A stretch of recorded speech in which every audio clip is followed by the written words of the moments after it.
Quand j'étais petit, j'avais un rêve. Non, pas devenir astronaute. Non, pas devenir président non plus. Moi, je voulais un chien, ou un chat, ou bien même un lion domestique si possible. Je m'y attendais vraiment pas. Bref, je voulais un animal de compagnie et c'était mon plus grand rêve à l'époque. Mais plus je grandis, plus je me rends compte que c'est une punition. Ah bon? Quand t'es enfant, avoir un animal de compagnie, c'est genre le rêve ultime. Tu vois des dessins animés où les chiens parlent, les chats cuisinent, les lapins font du kung-fu. T'as des peluches qui te regardent avec des grands yeux. Et tu te dis, si j'en ai un vrai, ce serait mon meilleur ami. Tu vas voir tes parents, tu leur dis, maman, je veux un chiot, je m'en occuperai, je te jure. Ouais, ça doit être ça. Ouais. Et eux, ils te répondent, mais tu ranges même pas ta chambre. Comment tu vas t'occuper d'un animal de compagnie?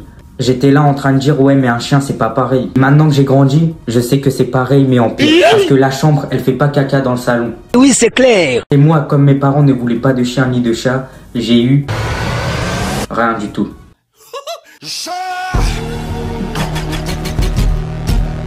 Et après ça, j'allais pas rester sur une défaite, j'ai tenté autre chose, un hamster. En théorie, c'est mignon, et j'ai encore une fois rien du tout.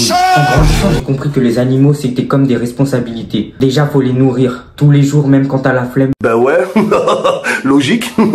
Même quand t'es en retard, même quand t'as un contrôle de maths. Ensuite, faut les sortir. Le chien, lui, il s'en fout que tu sois en pyjama. Il veut juste faire caca devant le voisin à 7 h du mat, quand il est en train de pleuvoir sa race et que toi, t'as juste envie de mourir. Et le pire, c'est que tu dois les ramener partout. T'as un week-end chez ta grand-mère, bah il faut aussi ramener le chat, le nourrir, le sortir. Et il y a une catégorie de gens assez spéciale, ce sont les gens qui prennent leur animal trop au sérieux. Les personnes qui disent « mon chien c'est mon fils ». Ces gens-là, je les comprends vraiment pas. À quel moment tu peux dire que ton chien, c'est comme ton fils?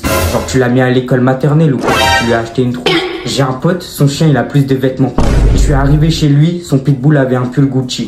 Moi j'ai une veste que je mets depuis la 5e et son chien il a une collection hiver-été. Aujourd'hui je pourrais avoir un animal techniquement, mais franchement j'ai la flemme. Je me connais, je vais oublier de le nourrir, je vais paniquer s'il tousse, je vais pleurer s'il meurt. Et si demain par exemple je vais en vacances mais sans mon chien, je vais que faire de stresser, je pourrais même pas profiter de mes vacances. Bref, enfant, je rêvais d'un chien, aujourd'hui j'ai plus trop envie. Est-ce que j'aurai un jour un animal de compagnie? Peut-être quand j'aurai une maison, un jardin et surtout un cerveau qui oublie pas de le nourrir. En attendant, je vais continuer à regarder des TikTok de chats.